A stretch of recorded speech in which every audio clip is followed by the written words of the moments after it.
Брайан Трейси, ийгиликке жеткирүүчү 7K. Брайан Трейси америкалык мультимиллионер, эң белгилүү жана популярдуу бизнес тренер. Анын берген насааттары миңдеген адамдардын турмушун тезинен оңдоого жардам берген. Брайан Трейси, биринчи сунуш: өз алдыңарга конкреттүү максат койгула. Ийгиликтин бир нече түзүүчүсү болот. Мен сиздердин капиталыңыздарды жана бош убактыңыздарды көп эсе жогорулатууга мүмкүндүк бере турган 7 сапатты бөлүп алдым. Бул формула 7K деп аталат. Анткени ар бир сапаттын аты ушул К тамгасынан башталат. Мен ийгилик жолундагы эң маанилүү кадам деп эсептеген биринчи К бул конкреттүүлүк. Ийгиликтин 90%, балким андан да көбү сиз кимсиз жана эмнени каалайсыз, ошону конкреттүү түрдө анықтап алгандан кийин келет. Ал эми иштин ордунан чыкпай калышы көп учурда сиздин аныктала албаганыңыздан улам болот. Эгер сиз кайсы бир себеп менен ишке, үй бүлөгө, бүтүндөй турмушка нааразы болуп жаткан адамды көрсөңүз, анын кандай максаты бар экенин сураңыз. Ошондо сиз ар нерсеге нааразы боло бере турган көпчүлүк адамдардын кандайдыр бир максаты да жок экенин түшүнөсүз. Анткени максаты бар адамдар ага жетүү үчүн ушунчалык аракет кылып жаткандыктан анын кайсы бир нерсеге нааразы боло турганга убактысы болбойт. Бул иштеги сапарга аттана турган чекит болуп, өзүңүздүн чыныгы баалуулуктарыңызды, башкача айтканда сиз үчүн турмушта чындап эмне маанилүү экенин аныктап алуу эсептелет. Түшүмдүү иш аракет үчүн мотив керек болору белгилүү. Сиз үчүн чындап маанилүү жана өзгөчө түрдөгү баалуулуктар ошондой мотив болуп берет. Бул сүйүү, чыгармачылык, акча же болбосо жөн эле эркиндик болушу мүмкүн. Сиздин өмүрүңүз ошондой баалуулуктарыңыз менен гармониялуу өтүшү керек. Ошондо сиз мотивировкаланган болосуз. Ошондуктан максат койгон кезде ар качан өзүңүздөн мен өзү деги эмнени чындап каалайм деп сурашыңыз керек. Бул каалоо сиз менде ушундай болушу керек деп ойлогон же башкалар сизде болушун каалаган нерсе эмес. Сиз өзүңүз иш жүзүндө чындап каалаган нерсе болушу керек жана ал өзүңүздүн баалуулуктарыңызга ар дайым дал келиши керек.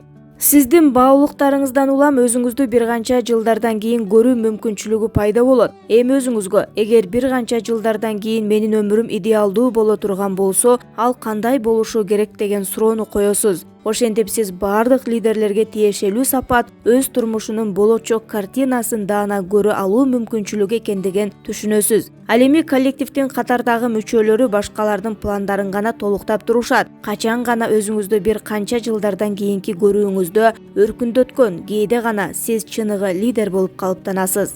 Качан гана өзүңүздү бир канча жылдардан кийинки көрүүңүздү өркүндөткөн кезде гана сиз чыныгы лидер болуп калыптанасыз. Эгер сиздин бизнесиңиз бар болсо, же эми гана жаңыдан баштап жатсаңыз, анда сиз болочокто өзүңүздү кандай бийиктен көрө алсаңыз, жыйынтыктарыңыз да ошондой бийиктикте болот. Эми сизде даана максат пайда болгондон кийин сиз өзүңүздөн суроого тийиссиз: менин жашоодогу милдетим деги эмнеде? Бул жерде кайрадан конкреттүүлүк керек. Анткени бул учурда сиз өзүңүзгө мен турмушта эмнеге жетүүнү каалайм деген суроону берип жаткан болосуз. Сиз жашоонун бардык чөйрөсүндө алдыда болууну каалайсызбы? $1 миллион иштеп тапкыңыз келеби? Же эң жогорку сапаттагы буюм чыгаргыңыз келеби? Балким эң мыкты тейлөө кызматын көрсөткүңүз келер. Мүмкүн сатуу жагындагы эң мыкты менеджер болгуңуз келер. Сизде мына ушундайлардын бирине карата багытталуу болушу керек. Сиз бардык активдүүлүгүңүздү ошого карата тушташыңыз керек. Сиздин максатыңыз чеңеле турган болушу керек. Анткени ченеле турган нерсе ишке ашырыла турганда нерсе болот. Эгер сиз кайсы бир нерсени ченей албасаңыз, анда аны башкара да албайсыз. Сиз биринчи кезекте эмнени кылышым керек, эртең менен эмне кылам деп турасыз, ишке эмне максат менен барасыз, ошонун баарын ачык жана даана билишиңиз керек. Атактуу Ницшенин эгер адамда эмне үчүн деген суроо жетишерлик көп болсо, анда ал ар кандай эмне деген суроону чече алат деп айтканы бар. Ошентип биз конкреттүү максатты аныктоонун негизги суроолоруна келдик. Сиздин баалуулуктарыңыз кандай? Сиздин өзүңүздү кам көрүү билүүңүз кандай? Сиздин жашоодогу негизги милдетиңиз эмне? Сиздин болочокко карата ниетиңиз кандай? Мына эми максат кое берсеңиз болот. Ал максат турмуштун 4 чөйрөсүнөн бөлүп, өзүңүздүн баалуулуктарыңызга жана аткарам деген милдет ниеттериңизге дал келүүгө тийиш. Биринчи чөйрө сиздин карьералык умтулууларыңыз. Бул сиз ишиңизде жетемин деген максаттар. Экинчи чөйрө жеке турмушуңуз жана жакын адамдарыңыз менен алакаңыз. Бул сиз үй бүлөңүз үчүн жасаймын деген максаттар. Үчүнчү чөйрө каржы. Канча каражат иштеп табууну каалайсыз? Анын канчасын үнөмдөгүңүз келет? Белгилүү бир убакытка чейин канча каражат топтогуңуз келет? 4-чөйрө сиздин ден соолугуңуз жана дени сактыгыңыз. Адамдардын баары эле жүзгө чыгууну каалашат, бирок алардын кылган иштери ошол ниетине туура келеби? Маселе ушунда. Көп адамдар менин максатым бар, мен бай болгум келет дешет. Ал үчүн сага канча акча керек? Билбейм, бирок көп керек. А канча каражат иштеп тапкың келет? Азыркыга караганда кыйла көп. Сенин канча жашагың келет? Көп го. Булар максат эмес, булар ар бир эле адамда боло турган кыялдар. Ошол үчүн сиз үйрөнө турган эң башкы көндүмдөрдүн бири бул конкреттүү максат коюу же башка бир сөз менен айтсак, ар бир максатка чен өлчөм берүү. А бирок максат кантип өлчөнөт? Эми ошого жооп табууга аракет кылып көрөлү. Биринчи чөйрө боюнча чен өлчөм катары саатына канча акча табарыңызды алсак болот. Айлыгыңызды жумага бөлүңүз. Жуманыкын ошол жума ичиндеги сааттарга бөлүңүз. Ошондо бир жуманын ичиндеги бир саатта канча акча табарыңыз аныкталат. Анан дал ошол саатына табылуучу кирешени арбытууга жан-үрөңүз. Ошондо ишиңиз да илгерилейт, кирешеңиз да көбөйө баштайт. Экинчи чөйрө боюнча отпускаңызды кайда өткөрөрүңүздү ар бир күнү саатына чейин пландап чыгыңыз.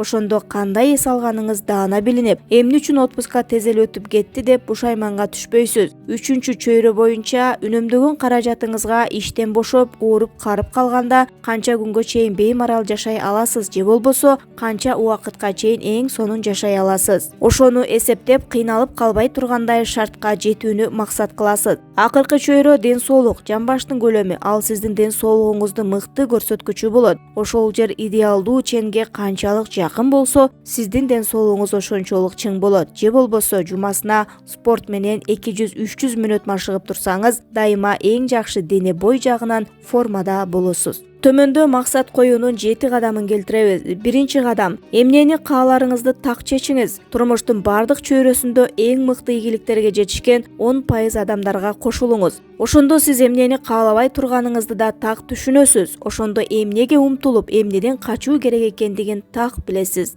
Экинчи кадам: эмнени кааларыңызды так чечип алар замат ошону майда чүйдөсүнө чейин жазып чыгыңыз. Адамдын 3% өз максаттарын кагазга түшүрөт. Сиз максаттарыңызды жазып чыксаңыз, ошол 3% адамдардын катарында болосуз. Үчүнчү кадам: өз максатыңызга жетүүнүн мөөнөтүн коюңуз. Сиздин акыл парасатыңыз өтө күчтүү, ал конкреттүү мөөнөттөрдү өтө сүйөт. Эгер максат узак мөөнөттүү болсо, ага жеткире турган бир канча майда максаттарды мөөнөттүү менен коюңуз. Эгер максат 5 жылдык болсо, адегенде 1 жылдык, 6 айлык, 3 айлык, 1 айлык максаттарды коюп, ошого жараша аракеттениңиз. Көпчүлүк менеджерлер бир күндө кимге чаларын, канча нерсе сатарын, ошол күндүн ар бир саатында канча каражат табарына чейин күн сайын пландаштырат. Ошолор күндү эч нерсени ойлобой баштагандарга караганда алда канча жакшы каражат табышат. 4-чү кадам: максатыңызга жетүү үчүн эмне кылышыңыз керек? Ошонун тизмесин түзүңүз. Бул эми там салуу үчүн таш алам, цемент алам, жыгач алам деген сыяктуу эле кеп. Ар жолу жаңы пайда болгон идеяны кошо бересиз. Акырында болтуруп толук иштелип чыккан долбоор пайда болот. 5-чи кадам: түзүлгөн тизмеңизди планга айландырыңыз. Ар бир ишти зарылдыгына жана ырааттуулугуна жараша жайгаштырыңыз. Биринчи кезекте аткарыла турган иштер пландын зарылдары. Ал эми кайсыл ишти кандай кезек менен аткара турганыңыздын ырааттуулугу болот. 6-чы кадам: максатыңыз жана планыңыз даяр болору менен өз максатыңызга карай токтоосуз жыла баштаңыз. Аны дароо баштаңыз, убакытты кетирбеңиз. 7-чи кадам: өзүңүздүн башкы максатыңызга жетүү үчүн ар күнү бир нерсе жасаңыз. Бул ийгиликтүү адамдардын ишинин эң маанилүү пункттарынын бири. Алар башкы максатына жетүү үчүн бир жылда 365 жолу бир нерсе жасашат. Ар бир күндү, ар бир учурду жөн кое беришпейт.